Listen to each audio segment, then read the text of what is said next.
Baik, terima kasih atas kesempatan diberikan. Selamat pagi, selamat siang, selamat sore, selamat malam.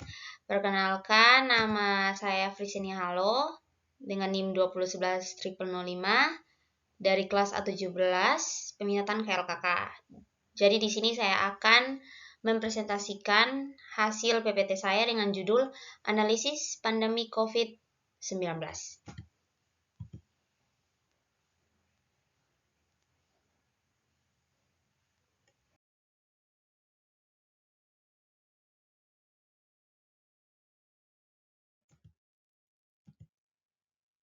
Di slide pertama atau slide kedua ini ada sejarah singkat mengenai COVID-19. Jadi pada Desember 2019, kasus pneumonia misterius pertama kali dilaporkan di Wuhan, Provinsi Hubei. Sumber penularan kasus ini masih belum diketahui pasti, tetapi kasus pertama dikaitkan dengan pasar ikan di Wuhan. Tanggal 18 Desember sampai 29 Desember 2019, terdapat 5 pasien yang dirawat dengan Acute Respiratory Distress Syndrome atau ARDS. Sejak 31 Desember 2019 hingga 3 Januari 2020, kasus ini meningkat pesat, ditandai dengan dilaporkannya 44 kasus. Tidak sampai di situ saja, karena tepat pada 1 bulan, bahkan belum sampai, penyakit ini telah menyebar di berbagai provinsi lain di Cina, Thailand, Jepang, dan Korea Selatan. Sampel yang diteliti menunjukkan etiologi coronavirus yang baru. Awalnya penyakit ini dinamakan sementara sebagai 2019 novel coronavirus atau 2019 nCoV. Kemudian WHO mengumumkan nama baru pada 11 Februari 2020, yaitu Coronavirus Disease atau COVID-19 yang disebabkan oleh virus Severe Acute Respiratory Syndrome Coronavirus 2 atau SARS-CoV-2.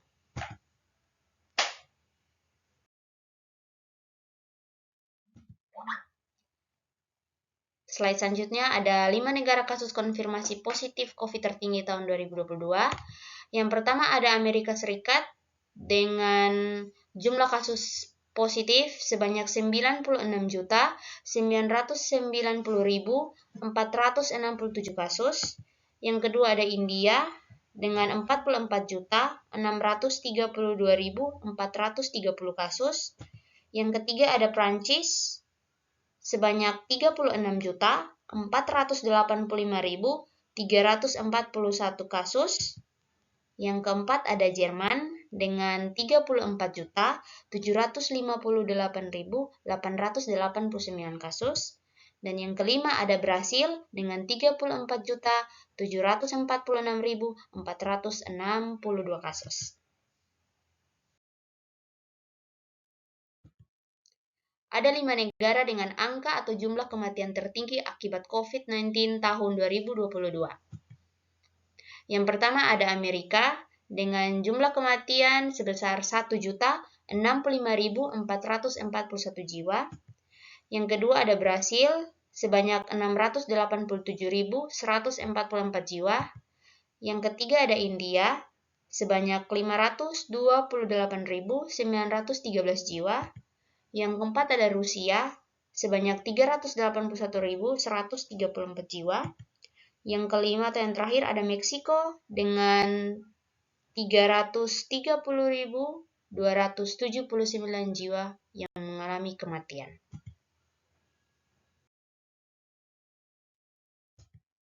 Selanjutnya ada 5 negara yang berhasil mengendalikan COVID-19. Yang pertama ada Selandia Baru. Langkah yang diambil oleh pemerintah Selandia Baru yaitu melakukan lockdown secara nasional dan juga pemeriksaan massal untuk melacak kasus terinfeksi agar dapat menekan penularan COVID-19. Negara kedua ada Singapura. Pemerintah Singapura menerapkan lockdown, penetapan aturan prokes yang ketat, dan juga vaksinasi massal untuk masyarakat Singapura. Yang ketiga ada Korea Selatan. Pemerintah Korea Selatan menerapkan prinsip 3T, yaitu tes, telusur, dan tindak lanjut dengan benar dan tepat. Yang keempat ada Amerika Serikat. Pemerintah Amerika Serikat menerapkan aturan prokes dan juga penyuntikan vaksinasi secara massal. Dan yang kelima ada Cina sendiri yang menerapkan lockdown secara nasional yang dilakukan secara ketat. Manajemen COVID-19 di Indonesia.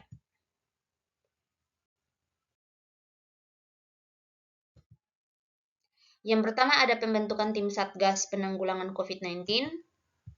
Selanjutnya pada tanggal 13 Maret 2020, Presiden menandatangani keputusan Presiden nomor 7 tahun 2020 tentang gugus tugas percepatan penanganan COVID-19. Gugus tugas ini dipimpin oleh Kepala BNPB. Selanjutnya, rumah sakit rujukan COVID-19 akan ditambah, bukan akan tetapi sudah ditambah. Tanggal 15 Maret 2020, Presiden meminta Pemda untuk membuat kebijakan belajar dari rumah untuk pelajar dan mahasiswa, yang kita kenal libur sampai 2 tahun, libur 2 minggu tetapi berakhir sampai 2 tahun. Selanjutnya ada penetapan peraturan tentang pembatasan sosial berskala besar melalui peraturan pemerintah nomor 21 tahun 2020 tentang pembatasan sosial berskala besar atau PSBB dalam rangka percepatan penanganan COVID-19. Selanjutnya ada penerbitan keputusan Presiden nomor 11 tahun 2020 tentang penetapan kedaruratan kesehatan masyarakat atau yang kita kenal adalah PKKM. Dan yang terakhir ada pedoman new normal keluar, di mana Kementerian Kesehatan menerbitkan keputusan Menteri Kesehatan nomor HK01/7/Menkes/382/2020 tentang protokol kesehatan bagi masyarakat di tempat dan fasilitas umum dalam rangka pencegahan dan pengendalian COVID.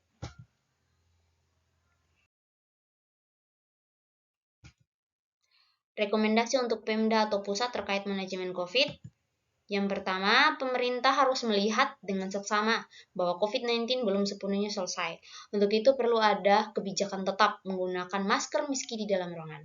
Yang kedua, membuat kebijakan terkait pemulihan ekonomi. Yang ketiga, memberikan himbauan kepada masyarakat agar tetap menerapkan prokes dengan ketat. Yang keempat, memanfaatkan sosial media yang ada sebagai media promosi kesehatan. Dan yang terakhir, bekerja sama dengan tokoh masyarakat dan masyarakat itu sendiri demi mewujudkan Indonesia bebas COVID-19 secara perlahan.